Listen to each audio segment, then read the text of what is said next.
guys, I'm Ms. Shaw, and today we are going to learn about erosion. Let's get started. First, let's talk about the materials that you guys are going to need to do this. So you're going to need soil, a cup of water, a plate or a surface to put the dirt on, rocks, plants, and a shovel or something to dig the dirt with. Next, let's go to safety. So first, you need to make sure to remember to fill in all of the holes that you dig. You don't want to run with any of the materials, and if you have gloves, use them. And of course, do not dig any holes without first asking your parents. The vocabulary for this video are weathering, erosion, and deposition. Weathering breaks apart rock into sediment, and it happens over long periods of time. Weathering happens because of water, ice, growing plants, animals, and wind. Erosion is what we're really focusing on here, and it moves rocks and soil to new places. Erosion happens because of water, wind, ice, and gravity. And deposition drops rock and sediment into new places that create new landforms.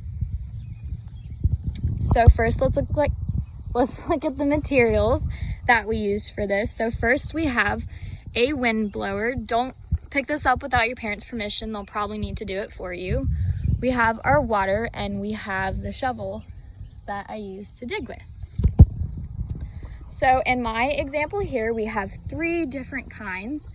We have dirt, sand, and dirt with plants in it.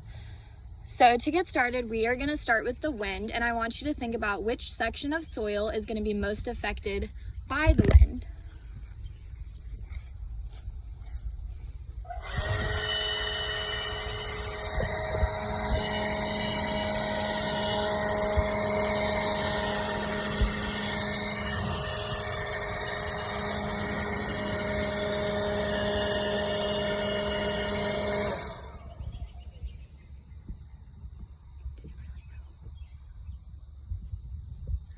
So let's look at each section.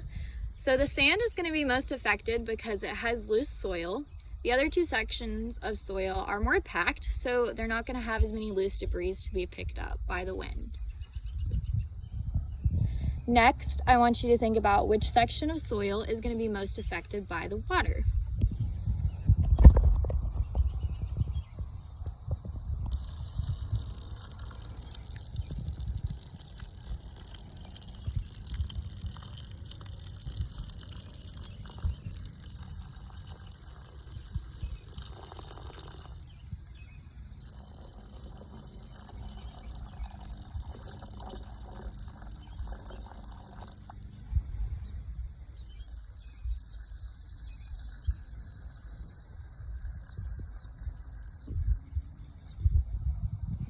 Okay guys, so as you can see, it's still happening.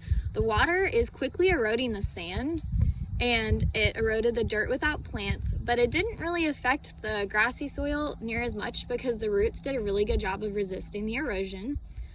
Inside of the soil, we put the rocks, and with that, you can see that obstructions like the rocks in the sand, it really helps prevent and resist erosion in specific places, which allows different shapes to form in the sand. And at the bottom, where you can see all of the sand came because of the water, this is what I was talking about earlier called deposition.